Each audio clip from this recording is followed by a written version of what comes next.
Welcome to the ArmaniTalks YouTube channel. I'm your host, ArmaniTalks. In this channel, I'm covering communication skills for you to level up your way with words and become much more articulate. In today's episode, we're entering the world of storytelling, and we're going to be talking about Quentin Tarantino's storytelling hack. Quentin Tarantino is an iconic filmmaker, and he's well known for his stories being highly unpredictable. You can tell when it's a Tarantino film because you know that you will be excited, you will be on the edge of your seats, and there's going to be a lot of twists and turns.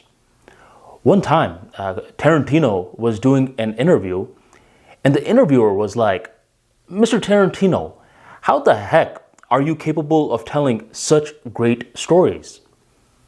You would think that Tarantino was going to be like, "Well, Chuck, or whatever your name is, interviewer, I am gifted.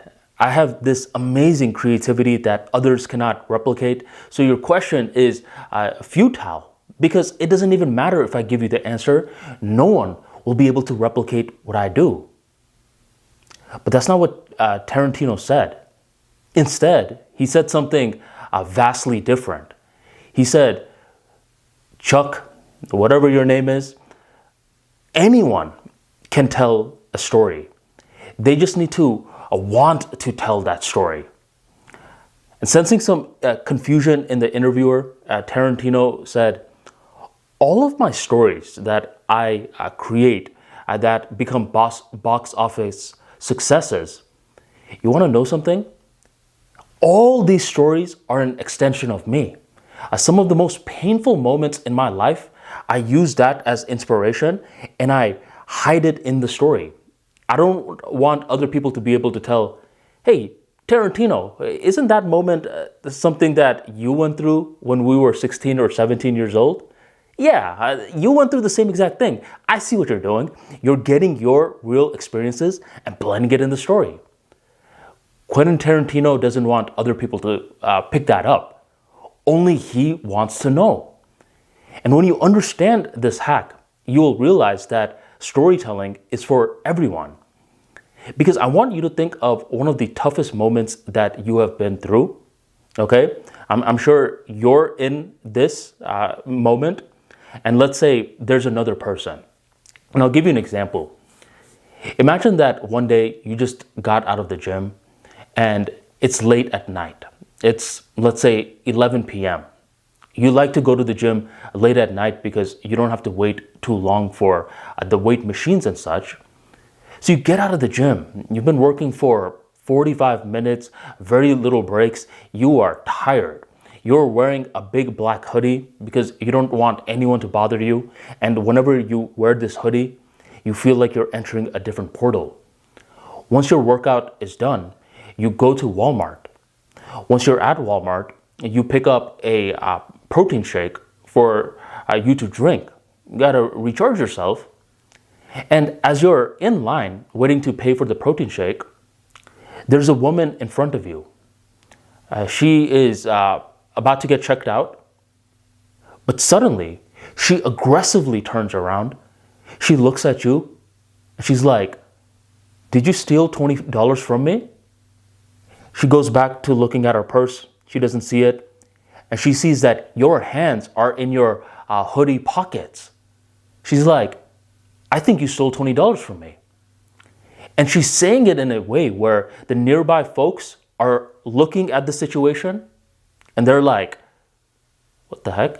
Why is this sweet lady accusing this guy of stealing money from her? I mean, look at this guy. He's wearing this big dark hoodie. His hands are in his pockets. Most likely he did steal the money. But you're like, 'I didn't steal any money from you.'" But she's not believing it, nor are the other folks who are looking at you with a suspicious eye. So you take your hands out of your pockets, you take the wallet out, and she is still not having it. She's like, "Well, open your wallet. Let me see what's in the wallet." Now you feel as though, "Hey, what's going on? I feel as though I'm getting questioned for something that I didn't do." And it feels as though that I'm already being seen as the guilty perpetrator. So you open the wallet and Thank God, there's only dollar bills, no $20 bills. But still, she thinks you're hiding it somewhere else. Who knows? I mean, she may tell you to, hey, take your pants off. Let me see you're not hiding it somewhere else. But luckily for you, what happens is that she starts to check her purse again, and she sees that the $20 was in the corner under the wallet. That's when she turns back around and gives the cashier the $20. Everyone else that was just looking at you with that the angry face goes back to their lives. But you're thinking, well, what the hell was that about? Lady, you're not even going to apologize? You're just going to act like everything is normal? This moment actually happened to me one time, and I know that I could use this moment and put it in a story somewhere else.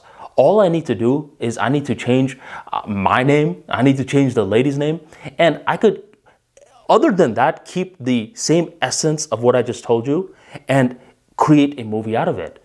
That's Quentin Tarantino's formula. Get real world experiences that made some sort of impression on you. And you really want to search for those moments where you were accused of something you never did, a massive heartbreak, a shocking moment where it's like, what? You're firing me? I gave you the last 5 years of my life. I stayed late without asking for any extra money, and you're just firing me like that? Moments like this, you want to understand that Tarantino, hey, you just got to find a moment in your life, and then you got to spill it over into a story and make it so others can't tell that this event really happened to you. You're amping it up or whatever, but it really happened to you.